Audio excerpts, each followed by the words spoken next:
Let's get real for a second. You wake up, check your email, jump into back-to-back meetings, scramble to finish multiple tasks, and by the end of the day, you're exhausted. Turns out most of us are stuck in this weird trap where we feel productive but aren't actually being productive. We confuse motion for progress. Think about it. How many times have you cleared your inbox, crossed off tiny tasks, and still felt like you did nothing meaningful? That's because busyness is a liar. It tricks us into thinking we're winning, when in reality, we are just spinning our wheels. And worse, this fake productivity has real cost, stress, burnout, and that nagging feeling that no matter how hard you work, you are not getting anywhere. This wasn't always how it worked. Back in the 1920s, factories measured workers by output, not hours. If you built 10 cars in a day, great. Nobody cared if you took breaks or left early. But somewhere along the way, we flipped it. Now we glorify hours over results.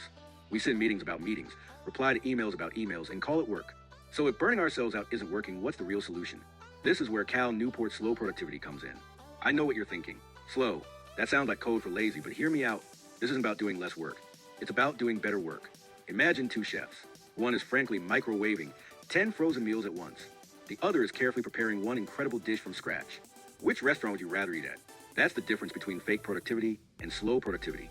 Here's the magic formula. Fewer things plus natural pace, plus obsession with quality equals work that actually matters. All right, let's talk about the first rule of slow productivity. Do fewer things, period. We've been conditioned to believe more is better, more tasks, more projects, more side hustles. But your brain wasn't designed to juggle 15 things at once. Think about your phone for a second. When you have 20 apps open at once, what happens? It slows down, drains battery, and eventually crashes. Your brain works the exact same way. The more tabs you have open in your mind, the worse everything runs. Warren Buffett has this brutal strategy for his pilot. He told him to write down his top 25 career goals, then circle just the top 5. The other 20 buffets said to avoid them at all costs. Why? Because those pretty good goals would steal time and energy from the absolutely amazing ones. Instead of spreading yourself thin across a dozen mediocre projects, you go all in on 2 or 3 that actually matter, like how Elon Musk built Tesla and SpaceX. But not at the same time. He focused on Tesla first, got it stable, then moved to SpaceX.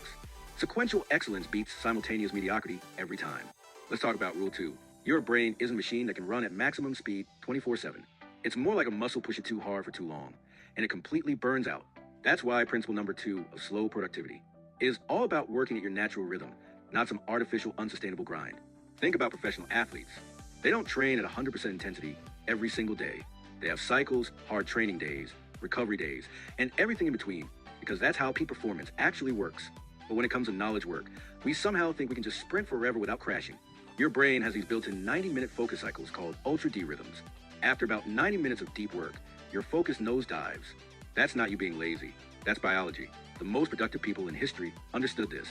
Charles Darwin worked in focused 90-minute bursts, then took long walks to recharge. Hemingway wrote for about 4 hours each morning, then called it a day instead of forcing yourself to work. When you're mentally exhausted, pay attention to when you naturally feel sharp.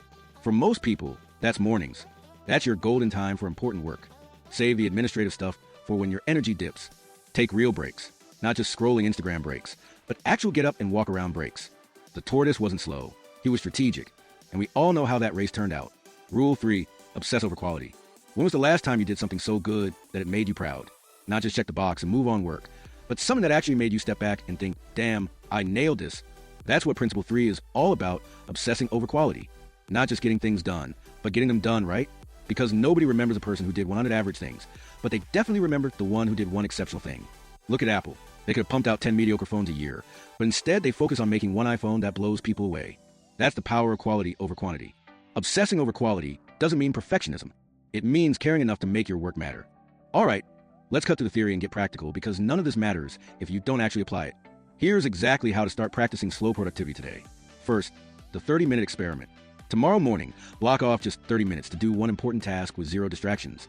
No phone, no email tabs, no quick checks on social media. Just you and the work. You'll be shocked how much progress you make when you're not constantly switching gears. Second, the hell no list. Grab a piece of paper right now and write down 3 tasks you're going to stop doing this week. Maybe it's checking email first thing in the morning, attending that useless recurring meeting, or saying yes to every small request that comes your way. These are your energy vampires. Cut them off without guilt. Third, start tracking your energy peaks for the next 3 days. Jot down when you feel most focused and when you hit walls. Most people find they have about 3 to 4 golden hours of real productivity each day. Once you know yours, guard that time like it's your last $100. And here's the real secret weapon, the done for the day list, instead of a massive to-do list that never ends. Each morning, write down the 2 to 3 things that would make the day feel successful if you completed them. When those are done, you're done. This alone will change your relationship with work. Remember, you don't have to overhaul everything at once. Start with one of these tactics today. Before you know it, you'll be working less, but accomplishing more and actually enjoying the process. And if you like this video and want to go deeper, check out my video on deep work. It's the perfect companion to this.